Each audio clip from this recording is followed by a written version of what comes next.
मुख्य निर्वाचन पदाधिकारी ने स्वास्थ्य विभाग के प्रधान सचिव के साथ की बैठक। मतदान केंद्रों पर मतदान दिवस के दिन मेडिकल किट के साथ पारा मेडिकल स्टाफ रहेंगे तैनात। खूंटी में प्रमुख राजनीतिक दलों के नेता हुए सक्रिय। भाजपा प्रत्याशी अर्जुन मुंडा और कांग्रेस उम्मीदवार कालीचरण मुंडा ने कार्यकर्ताओं संघ की बैठक, जीत की बनाई रणनीति।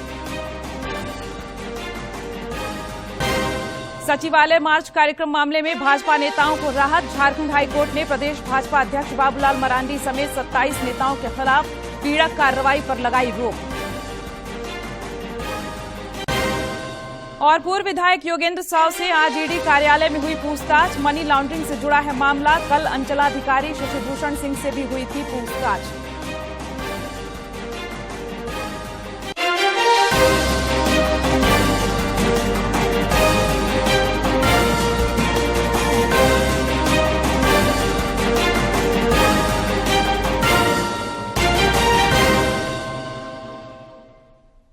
नमस्कार, खबरें झारखंड में आपका स्वागत है। मैं हूं प्रियंका और अब समाचार विस्तार से। आज भाजपा नेता एल मुरुगन सहित 12 सदस्यों ने राज्यसभा सदस्य के रूप में शपथ ली। उपराष्ट्रपति जगदीप धनखड़ ने उन्हें पद और गोपनीयता की शपथ दिलाई। एल मुरुगन மாநிலங்களவையின் உறுப்பினராக தேர்ந்தெடுக்கப்பட்டிருக்கும் டாக்டர் எல் முருகன் என்னும் நான் சட்டத்தினால் நிறுவப்பட்டதுமான இந்திய அரசியல் சட்டத்தின் மீதும் உண்மையான பற்றார்வமும் பற்றுறுதியும் கொண்டிருப்பேன் என்றும் இந்தியாவின் இறையாண்மையை ஒருமைப்பாட்டையும் உறுதியாக பற்றி நிற்பேன் என்றும் நான் இப்போது ஏற்க இருக்கும் கடமையினை நேர்மையாக நிறைவேற்றுவேன் என்றும் கடவுளின் பெயரால் ஆணையிட்டு கூறுகின்றேன்। डॉक्टर एल मुरुगन निर्वाचित सदस्य राज्यसभा उच्च सदन के निर्वाचित सदस्य डॉक्टर एल मुरुगन ने शपथ ली। भारतीय जनता पार्टी के सदस्य हैं डॉक्टर एल मुरुगन, मध्य प्रदेश से चुने गए हैं। डॉक्टर एल मुरुगन का राज्यसभा में ये दूसरा कार्यकाल है।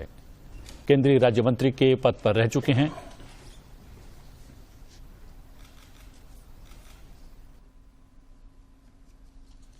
राज्य के मुख्य निर्वाचन पदाधिकारी के रवि कुमार ने आज स्वास्थ्य विभाग के प्रधान सचिव अजय कुमार सिंह के साथ एक बैठक की। इस दौरान वर्चुअल तरीके से सभी जिलों के सिविल सर्जन भी जुड़े। मौके पर स्वास्थ्य विभाग के प्रधान सचिव ने कहा कि राज्य के प्रत्येक मतदान केंद्र स्थल पर मेडिकल टीम रहेगी। मौके पर श्री कुमार ने लोकसभा चुनाव को लेकर चिकित्सक एवं स्वास्थ्य कर्मियों को अलर्ट मोड में रहने का निर्देश दिया। उन्होंने कहा कि लोकसभा चुनाव में लगे पोलिंग पार्टी, सुरक्षाकर्मी, चुनाव कर्मी और मतदान के दिन आने वाले मतदाताओं के लिए मतदान केंद्रों में प्राथमिक स्वास्थ्य सुविधाएं उपलब्ध रखी जानी हैं। जामताड़ा जिला निर्वाचन पदाधिकारी सह उपायुक्त कुमुद सहाय के नेतृत्व में आज जिले के विभिन्न गांवों में मतदाता जागरूकता अभियान चलाया गया। इस दौरान उपायुक्त ने खेतों में काम कर रहे महिला पुरुष किसानों को मतदान की शपथ दिलाई और मतदान के लिए प्रेरित किया। जामताड़ा में जिला निर्वाचन पदाधिकारी सह उपायुक्त कुमुद सहाय ने मतदाताओं को जागरूक करने के लिए अनोखी पहल की। उन्होंने जिले के आंवला चातर, केवट जाली सहित कई गांवों का भ्रमण कर मतदाताओं को मतदान की शपथ दिलाई और मतदान के प्रति जागरूक करने का प्रयास किया। प्रेरित किया कि आप लोग वोट जरूर दें और इनसे यह भी रिक्वेस्ट किया कि आप लोग केवल यहीं पे नहीं इस चीज तक रखें, जो नहीं आए हैं और जिनका नाम मतदाता सूची में है उन्हें भी अपने स्तर से प्रेरित करें कि वो भी 1 जून को अपना अपना मताधिकार का प्रयोग जरूर करें। उपायुक्त सहित अन्य अधिकारियों को अपने बीच पाकर विशेषकर महिला मतदाता किसानों में खुशी देखी गई। ग्रामीण महिला मतदाताओं ने भी हर हाल में मतदान करने का भरोसा दिया। हो चुका है और मैं मतदान सूची में मेरा नाम है और मैं वोट जरूर दूंगी और वोट देने के लिए लोगों को भी प्रेरित करूंगी और मैं वोट जरूर दूंगी। जामताड़ा जिला प्रशासन के द्वारा की गई इस पहल की काफी प्रशंसा की जा रही है। इससे मतदाताओं में भी मतदान के प्रति जागरूकता आ रही है, जो निश्चित रूप से प्रशंसनीय है। दूरदर्शन समाचार के लिए जामताड़ा से सुभाष प्रसाद सिंह की रिपोर्ट। रांची के जिला निर्वाचन पदाधिकारी और वरीय पुलिस अधीक्षक चंदन कुमार सिन्हा ने आज बेड़ो प्रखंड के विभिन्न मतदान केंद्रों पर पेयजल, शौचालय और बिजली समेत अन्य सुविधाएं सुनिश्चित करने को लेकर विभिन्न मतदान केंद्रों का निरीक्षण किया। इस दौरान उन्होंने अधिकारियों को ये तमाम सुविधाएं सुनिश्चित करने का निर्देश दिया। इस दौरान बेड़ो के प्रखंड विकास पदाधिकारी और अंचल अधिकारी समेत अन्य अधिकारी मौजूद थे। लोकसभा चुनाव के लिए दिव्यांग व्यक्ति और वरिष्ठ नागरिकों के लिए मतदान केंद्रों पर सुगम व्यवस्था सुनिश्चित करने को लेकर आज हजारीबाग में एक प्रशिक्षण कार्यक्रम आयोजित हुआ। इस दौरान जिला समाज कल्याण पदाधिकारी इंदु प्रभा खलखो समेत अन्य लोग मौजूद थे। लोकसभा चुनाव शांतिपूर्ण और निष्पक्ष तरीके से संपन्न कराने को लेकर खूंटी के पुलिस अधीक्षक अमन कुमार के निर्देश पर जिले में विभिन्न अपराधियों और अभियुक्तों के खिलाफ कार्रवाई की जा रही है ताकि चुनाव के दौरान कोई बाधा न आए। पिछले एक सप्ताह के अंदर पुलिस ने 3 वारंटी और 5 अभियुक्तों को गिरफ्तार किया है। पुलिस ने पिछले 7 दिनों में करीब 1.5 करोड़ रुपए मूल्य का 921 किलो डोडा बरामद किया है। बरामदगी की गई है और कांड दर्ज कर कार्रवाई की गई है। दिनांक 26 तारीख को उसी के आगे रनिया थाना में लकड़ी तस्कर जो बहुत दिनों से फरार था, 8 वर्षों से करीब फरार था, उस वारंटी मुख्तार मियां को गिरफ्तार कर जेल भेजा गया है।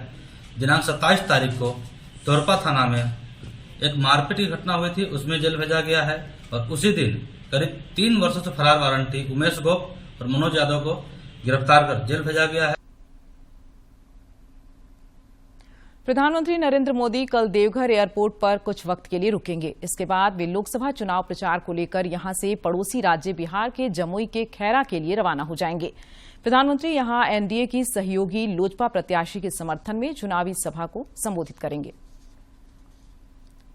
आज प्रदेश भाजपा कार्यालय में पिछड़ा जाति मोर्चा की प्रदेश स्तरीय बैठक हुई। इस दौरान सोशल मीडिया कार्यशाला का भी आयोजन हुआ, जिसे प्रदेश अध्यक्ष बाबूलाल मरांडी और संगठन महामंत्री कर्मवीर सिंह ने संबोधित किया। इस दौरान राज्यसभा सांसद आदित्य प्रसाद और मोर्चा के प्रदेश अध्यक्ष अमरदीप यादव भी मौजूद रहे। कांग्रेस नेता राहुल गांधी ने आज केरल के वायनाड सीट से अपना नामांकन पत्र भरा। वायनाड से दूसरी बार चुनाव लड़ रहे राहुल गांधी ने नामांकन दाखिल करने से पहले रोड शो भी किया।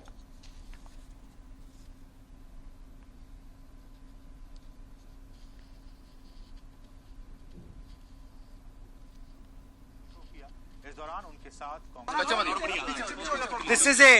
This election is a fight for democracy and for the Constitution of India. That's what the fight is about. It's very clear to all of you who is on which side. It is very clear who's attacking the Constitution, who is attacking the democratic structure of this country. Khunti Lok Sabha चुनाव में भाजपा और Congress party के उम्मीदवार ने अपनी जीत के लिए रणनीति बनानी शुरू कर दी है। भाजपा प्रत्याशी अर्जुन मुंडा और कांग्रेस उम्मीदवार कालीचरण मुंडा ने कार्यकर्ताओं के साथ बैठक कर रणनीति बनाई। खूंटी लोकसभा की तमाड़ विधानसभा क्षेत्र में आज भाजपा प्रत्याशी अर्जुन मुंडा ने कार्यकर्ताओं के साथ चुनावी रणनीति बनाई। इस दौरान खूंटी के लोकसभा प्रभारी रविंद्र राय, प्रदेश उपाध्यक्ष आरती कुजूर समेत तमाड़ क्षेत्र के कार्यकर्ता मौजूद थे। मौके पर अर्जुन मुंडा ने कहा कि हर 5 वर्ष में लोकतंत्र का यह महापर्व उत्साह के साथ मनाया जाता है। लोकसभा का चुनाव इस देश के लिए बहुत महत्वपूर्ण महापर्व, लेकिन महापर्व पिछले कई वर्षों से देश के सामने मनाने का देशवासियों के साथ आयोजन होता रहा। कांग्रेस के खूंटी लोकसभा के प्रत्याशी कालीचरण मुंडा के आवासीय कार्यालय में बैठक हुई। इस दौरान खूंटी, तोरपा, तमाड़, कोलेबीरा, सिमडेगा के कार्यकर्ता और नेता मौजूद थे।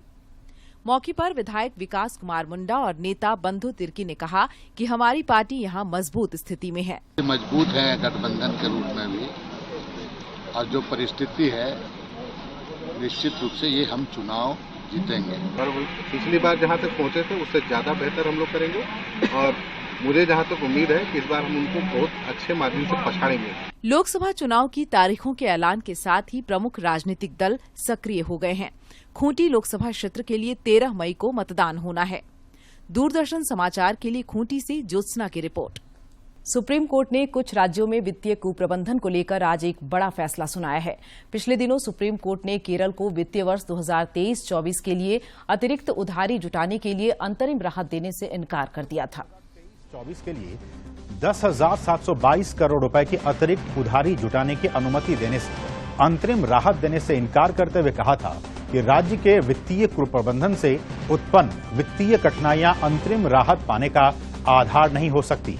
केरल द्वारा ये तर्क दिया गया कि केंद्र अनुच्छेद 293 के तहत राज्य की उधार लेने की शक्तियों को विनियमित नहीं कर सकती, क्योंकि संघ द्वारा केवल केंद्र सरकार से मांगे गए लोन पर शर्तें लगाई जा सकती हैं, अन्यथा नहीं। इसके विपरीत संघ द्वारा ये प्रस्तुत किया गया कि यदि अनुच्छेद 293 को इस तरह से पढ़ा जाता है तो ये इस प्रावधान को निरर्थक बना देगा, क्योंकि केंद्र सरकार के पास ऋणदाता के रूप में किसी स्पष्ट अनुपस्थिति में भी ऐसे लोन पर शर्तें लगाने की अंतर्निहित शक्ति है।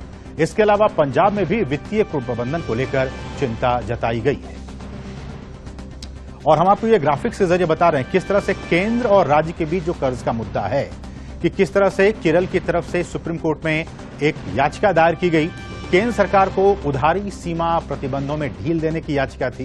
केरल पर लगाई गई उधारी सीमा प्रतिबंधों में ढील देने की याचिका लगाई गई।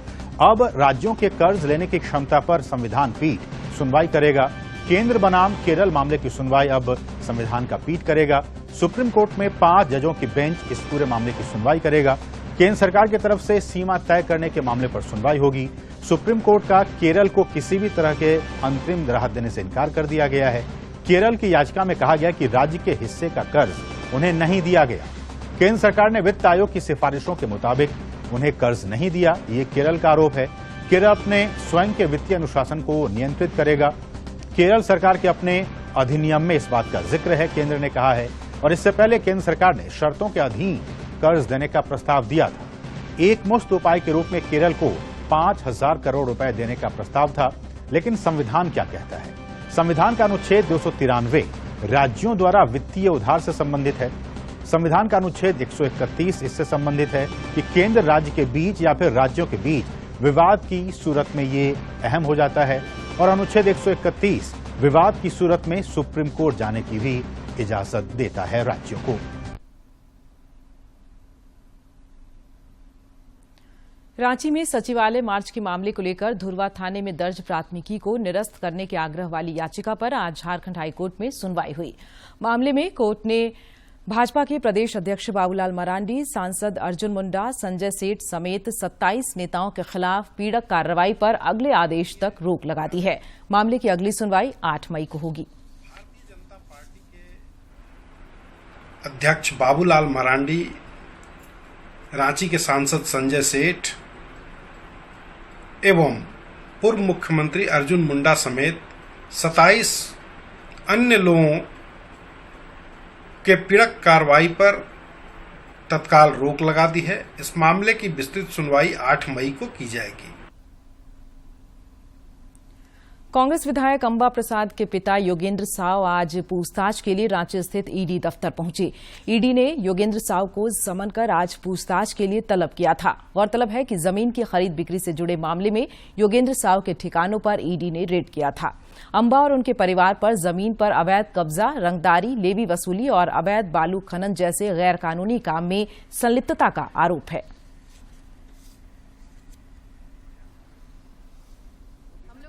से सहयोग करेंगे। जो भी हम लोग से पूछा जाएगा या जब भी बुलाया जाएगा हम लोग आएंगे।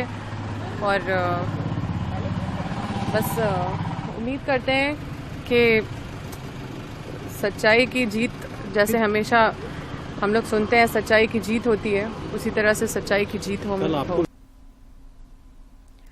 भारतीय अर्थव्यवस्था की तेज रफ्तार और लगातार शानदार प्रदर्शन की वजह से दुनिया की प्रमुख रेटिंग एजेंसियों ने अपने पहले के अनुमान में बदलाव करते हुए उसे बढ़ाया है। रिपोर्ट देखिए। अब वर्ल्ड बैंक ने भी वित्तीय वर्ष 2025 के लिए भारत के आर्थिक ग्रोथ के अनुमान को बदलते हुए इसे 6.6% बताया है। यह अनुमान पिछले अनुमान से 20 आधार अंक अधिक है। वर्ल्ड बैंक ने निवेश में वृद्धि को इसका मुख्य कारण बताया है। वर्ल्ड बैंक ने अपनी बाय एनुअल दक्षिण एशिया ग्रोथ अपडेट रिपोर्ट में ये अनुमान जारी किया है। रिपोर्ट में कहा गया कि वित्त वर्ष 2024 में भारत का ग्रोथ रेट 7.5% रहा, जो कि राष्ट्रीय सांख्यिकी ऑफिस यानी कि एनएसओ के अनुमान 7.6% से थोड़ा सा कम है। रिपोर्ट के मुताबिक पिछले एडिशन की तुलना में दक्षिण एशिया के ग्रोथ की संभावनाएं थोड़ी बेहतर हुई हैं। 2024 में दक्षिण एशिया की ग्रोथ दर 0.4% और 2025 में 0.3% अधिक होने का अनुमान है। हालांकि वर्ल्ड बैंक का पाकिस्तान और श्रीलंका में साल भर मंदी रहने का अनुमान है। रिपोर्ट के मुताबिक भारत की अर्थव्यवस्था अच्छी गति से आगे बढ़ रही है। वर्ल्ड बैंक ने सेवाओं और उद्योग में वृद्धि मजबूत रहने की उम्मीद जताई है। साथ ही महंगाई दर का दबाव कम होने का भी अनुमान है, जिससे वित्तीय स्थितियों को आसान बनाने के लिए पॉलिसी बनाने के लिए और गुंजाइश मिलने की उम्मीद है।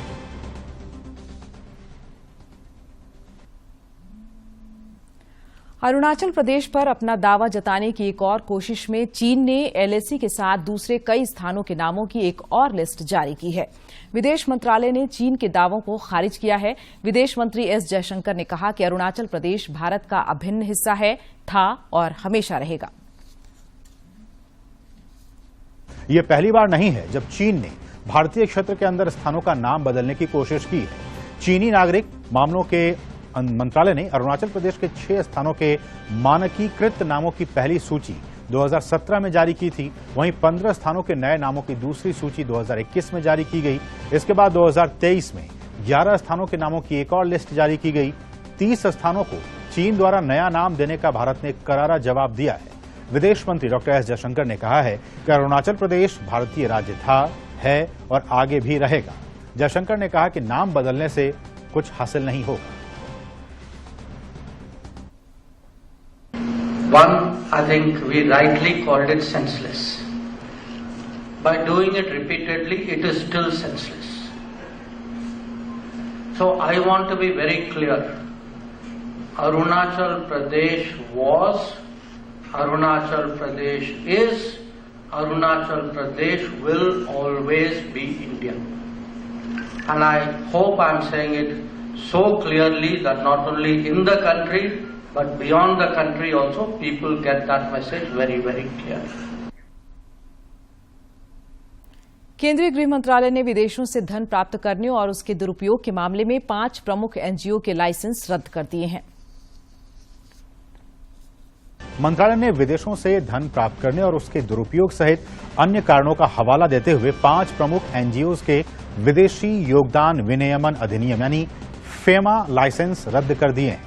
सूत्रों के हवाले से खबर है कि इन संगठनों में CNI, synodical board of social service, voluntary health association of India, Indo global social service society, church auxiliary for social action और इनवेंजेलिकल फेलोशिप ऑफ इंडिया जैसे एनजीओज शामिल हैं।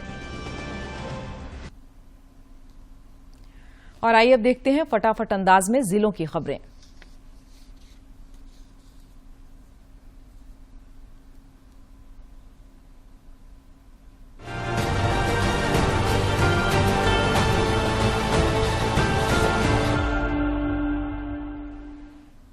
धनबाद जिले के विभिन्न बूथों में आज मतदाता जागरूकता कार्यक्रम का आयोजन हुआ। इसके तहत झरिया के कम मतदान प्रतिशत वाले बूथों पर फ्लोर गेम, क्विज, रंगोली और मेहंदी प्रतियोगिता समेत कई अन्य गतिविधियां की गई। मतदाता जागरूकता के तहत लोगों को शपथ भी दिलाई गई। लोकसभा चुनाव को लेकर सिमडेगा के महिला कॉलेज में बीएलओ और सुपरवाइजर के प्रशिक्षण कार्यक्रम का आयोजन हुआ। मौके पर जिला निर्वाचन पदाधिकारी ने दिव्यांग मतदाताओं और वरिष्ठ नागरिकों के लिए मतदान के सुगम तरीकों के बारे में जानकारी दी। साहिबगंज जिले के उधवा प्रखंड अंतर्गत विभिन्न पंचायतों में मतदाता जागरूकता कार्यक्रम के तहत सखी मंडल की दीदियों के द्वारा रैली एवं शपथ कार्यक्रम का आयोजन किया गया। गुमला में भी मतदाताओं को जागरूक करने के उद्देश्य से स्वीप की पहल पर बाइक रैली निकाली गई। रैली को जिला निर्वाचन पदाधिकारी ने रवाना किया। पलामू की हुसैनाबाद थाना की दंगवार पुलिस और बिहार की नबीनगर पुलिस ने सोन नदी के बीच टीला पर छापा मारकर 500 क्विंटल जावा महुआ जब्त कर उसे नष्ट कर दिया। यह सामग्री जमीन के अंदर गाड़कर रखी गई थी। दक्षिणी छोटानागपुर रांची प्रक्षेत्र के आईजी अखिलेश झा ने सरायकेला जिला पुलिस मुख्यालय पहुंचकर अधिकारियों के साथ बैठक की। इस दौरान उन्होंने लोकसभा चुनाव के दौरान शांति व्यवस्था कायम रखने, लॉ एंड ऑर्डर से संबंधित कार्यों पर अधिकारियों से जानकारी ली। चाईबासा में स्वीप कार्यक्रम के तहत chamber of commerce Paschim Singhbhum, chamber of commerce Chaibasa और रेड क्रॉस सोसाइटी के संयुक्त तत्वाधान में मतदाता जागरूकता कार्यक्रम का आयोजन किया गया। इस दौरान नोडल पदाधिकारी ने सदस्यों को मतदान की संपूर्ण प्रक्रिया से अवगत कराया। पूर्वी सिंहभूम के घाटशिला प्रखंड कार्यालय सभागार में बीडीओ यूनिका शर्मा ने लोकसभा चुनाव को लेकर बैठक की। इस दौरान काम में शिथिलता को लेकर कुछ अधिकारियों को उन्होंने फटकार भी लगाई। धनबाद में गुप्त सूचना के आधार पर सीआईएसएफ ने सिजुआ मोदीडीह के समीप रेड मारकर करीब 15 टन कोयला जब्त किया। जब्त कोयले को मोदीडीह कोलियरी प्रबंधन को सुपुर्द कर दिया गया। हजारीबाग में रामनवमी का पहला मंगला जुलूस गाजे बाजे के साथ निकला। मंगला जुलूस के साथ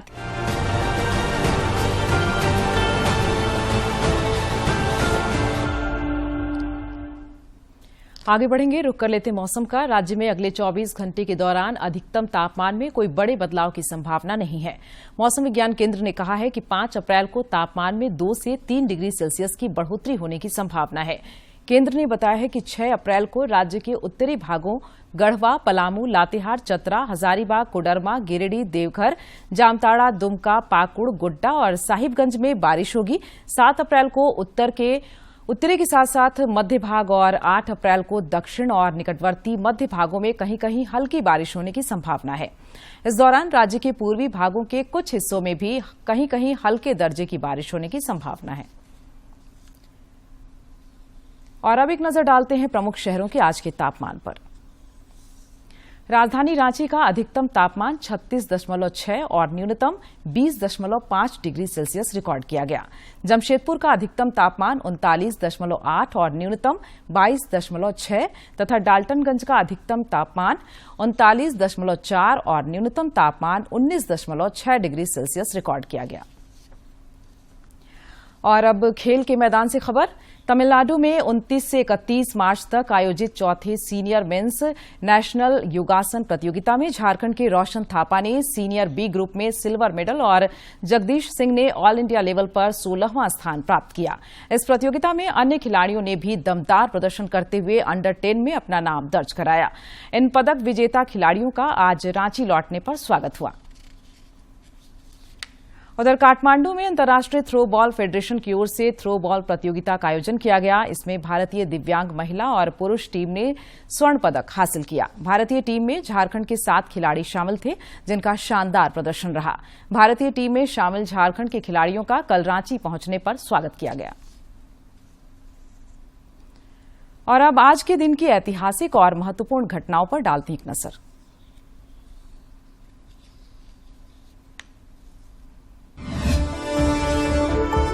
3 अप्रैल साल 1680 को छत्रपति शिवाजी महाराज का निधन रायगढ़ दुर्ग में हुआ। शिवाजी पिता शाहजी भोसले और माता जीजाबाई के पुत्र थे। एक कुशल और प्रबुद्ध सम्राट होने के साथ ही शिवाजी भारत के एक महान राजा और रणनीतिकार थे। मुगल साम्राज्य के शासक औरंगजेब से संघर्ष कर छत्रपति शिवाजी ने भारत में मराठा साम्राज्य की नींव रखी। साल 1674 में रायगढ़ में उनका राज्याभिषेक हुआ और वे छत्रपति बने। शिवाजी ने अपनी अनुशासित सेना और सुसंगठित प्रशासनिक इकाइयों की सहायता से एक प्रगतिशील शासन का उत्थान किया। उन्हें गुरिल्ला युद्ध का जनक माना जाता है। शिवाजी ने प्राचीन हिंदू राजनीतिक प्रथाओं और दरबारी शिष्टाचारों को पुनर्जीवित किया।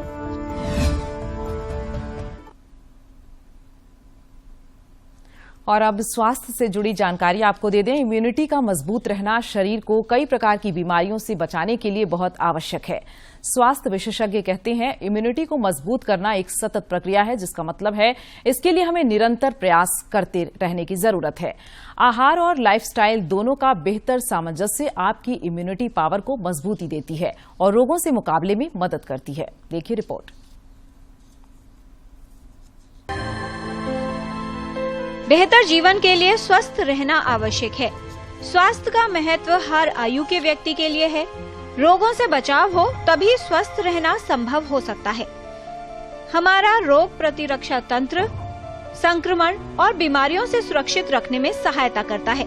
प्रतिरक्षा प्रणाली में अंग, कोशिकाएं, टिश्यू और प्रोटीन इत्यादि शामिल होते हैं। ये सभी तत्व मिलकर मानव शरीर को सही तरीके से काम करने में सहायता करते हैं। इम्यून सिस्टम यानी प्रतिरक्षा प्रणाली का काम शरीर को किसी बाहरी तत्व जैसे वायरस, बैक्टीरिया, परजीवी या बीमार करने वाले कारकों से बचाव करना होता है। इसके अलावा ये शरीर की स्वस्थ कोशिकाओं को संक्रमित कोशिकाओं से अलग करने का कार्य करता है, जिससे शरीर पर वायरस या किसी अन्य जीवाणु या विषाणु का असर नहीं होता या उस पर हावी होने से पहले काफी समय तक रोकता है। रोग प्रतिरोधक क्षमता आवश्यक है स्वस्थ और सेहतमंद रहने के लिए, शरीर की मजबूती के लिए, मानसिक रूप से स्वस्थ रहने के लिए, गंभीर बीमारियों से बचाव में सहायक होती है रोग प्रतिरोधक क्षमता। साथ ही कोई रोग या बीमारी होने पर उससे लड़ने में भी उपयोगी होती है। अगर आपकी इम्यूनिटी स्ट्रांग नहीं है, आपकी रोग प्रतिरोधक शक्ति ही स्ट्रांग नहीं है, तो आपका शरीर रोगों से नहीं लड़ पाता है और रोग हमें घेरते चले जाते हैं। अगर आपकी इम्यूनिटी वीक है तो ये बहुत बहुत महत्वपूर्ण है कि आप अपनी इम्यूनिटी को स्ट्रांग करें ताकि आप विभिन्न रोगों से, विभिन्न इन्फेक्शन से लड़ने की क्षमता अपने भीतर जागृत कर सकें। ये कोई रॉकेट साइंस नहीं है, आप बहुत आसानी से ऐसा कर सकते हैं। थोड़ा सा अपने खान पान का ध्यान रख के, दैनिक योगाभ्यास से और कुछ लाइफस्टाइल चेंजेस से। सबसे पहली चीज, अपने आहार में प्रकृति से प्राप्त भोजन का सेवन करें, यानी पैक्ड फूड, विशेष रूप से फ्राइड फूड और शुगर, व्हाइट शुगर से बने हुए फूड से दूर रहें। यानी जो भी भोजन एक्सपायरी डेट के साथ आ रहा है उसे थोड़ा सा होल्ड कीजिए थोड़ा समय, और क्या लेना है जो प्रकृति के सानिध्य में यानी जमीन में उग रहा है, सूर्य की रोशनी में उग रहा है, जिसमें 5 हमारे जो 5 तत्व हैं, 5 एलिमेंट्स, उनका समावेश है, उस भोजन को ग्रहण करें। रात्रि में 7 बजे तक अपना डिनर जरूर कर लें। प्रतिरक्षा प्रणाली मानव शरीर को बीमारियों, संक्रमण और वायरस आदि से लड़ने में सहायता करती है। रोग प्रतिरोधक क्षमता बीमारियों से लड़ने की शक्ति है जो व्यक्ति को सेहतमंद रखने में सहायक होती है। किसी भी व्यक्ति के लिए कमजोर रोग प्रतिरोधक क्षमता होना चिंताजनक होता है। किसी भी अन्य समस्या की तरह अंत में मुख्य समाचार एक बार फिर।